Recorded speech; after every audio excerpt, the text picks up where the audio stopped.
Hello there. It is Saturday evening. It's getting a little hard to keep track of days lately with the holidays. We are here for our nightly brush. It is Tilly, Veronica, and Sherry, or Mama, as known to Tilly. We do our nightly brushing. This is a really great time for us to just chat and say hi to everybody. We have had some very restful days the last couple of days. Tomorrow we have a busy day. My dad turns 80. Tilly's grandpa turns 80 on Monday. We're celebrating tomorrow at my sister and brother-in-law's house. My dessert for tomorrow is in the oven right now, so I might hear the little beeps of the oven timer before we get done. I thought we might have time to get her brushed before that happens. One of the things that's been on my mind for quite a while now, for a few weeks, is the importance of training. We recently had an issue here at our apartment complex with a couple of dogs.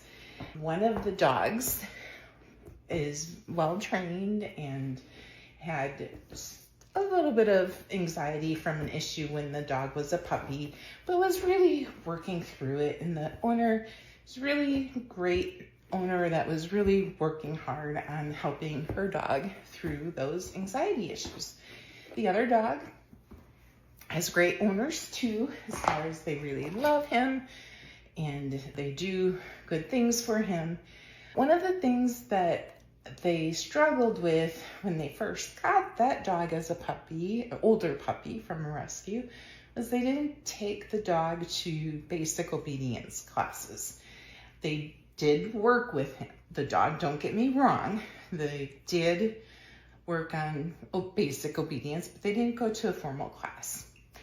You may be thinking, what's the big deal if they're still training the dog? The dog is learning those basic obedience skills.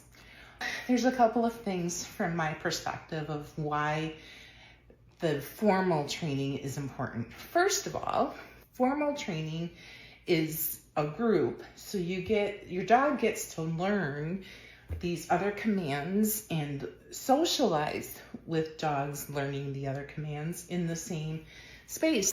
One thing that I've learned about dogs since I've been working with Tilly in particular, because she's my first dog that I've really been able to train to do specific things, is that dogs do not generalize. So sit and come and all those basic commands do not mean the same thing to her if I say them here versus if I say them in a new environment.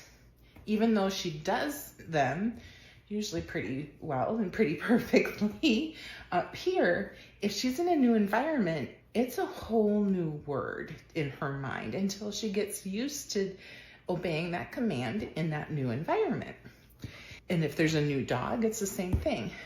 Basic training, obedience training, those basic skills, and maybe even a little bit further into things like healing, for instance, are so important, especially with the combination of socializing with other dogs, learning the context of being able to hear those commands and obey those commands in the context of other dogs is really critical.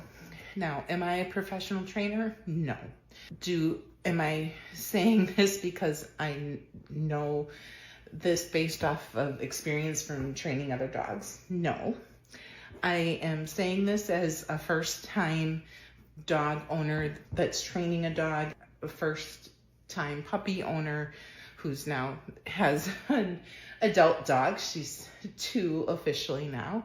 I wanted to share this because I have seen this several times now in my apartment building where people get a dog, whether it's a puppy or a rescue that maybe isn't a puppy but is new to them and is learning the new situation of the apartment and their new family. People aren't taking them to train the dogs to training. And I feel like it's just a really lost value of being able to build that relationship with your dog, being able to build that socialization with your dog, it's something that you don't get back. Can dogs learn beyond puppy? Absolutely. Am I going to continue training Tilly even though she's no longer a puppy? Absolutely. But those first 6 months in particular, so if you get a puppy at 8, 10, 11 weeks, Tilly was 11 weeks when I got her, you're building that foundation of helping your dog learn to learn. Just like first, second, and third grades at school, you're helping the student learn how to learn so that as they get older, they can learn more in depth and more challenging material. She doesn't want her eardrops. Cockers are prone to ear infections, so a couple times a week, we do eardrops to help protect her ears to keep them from getting infected. She does it, but she doesn't necessarily like it.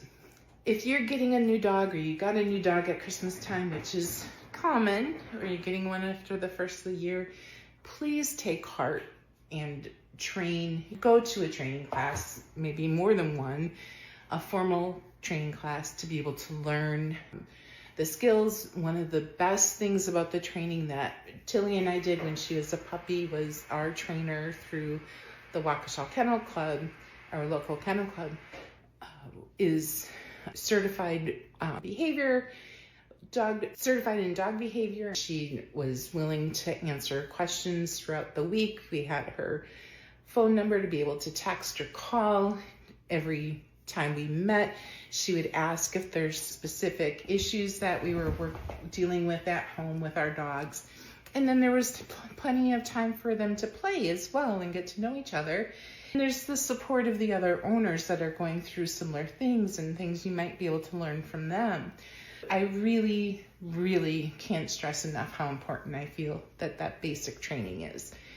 If you don't know where to go, I recommend going to the American Kennel Club website and looking for kennel clubs. Do a Google search. That's what I did when I was looking for training. I did a Google search to find our local kennel club.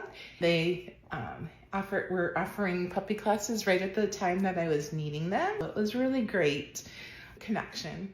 And there's also companies maybe that do dog training.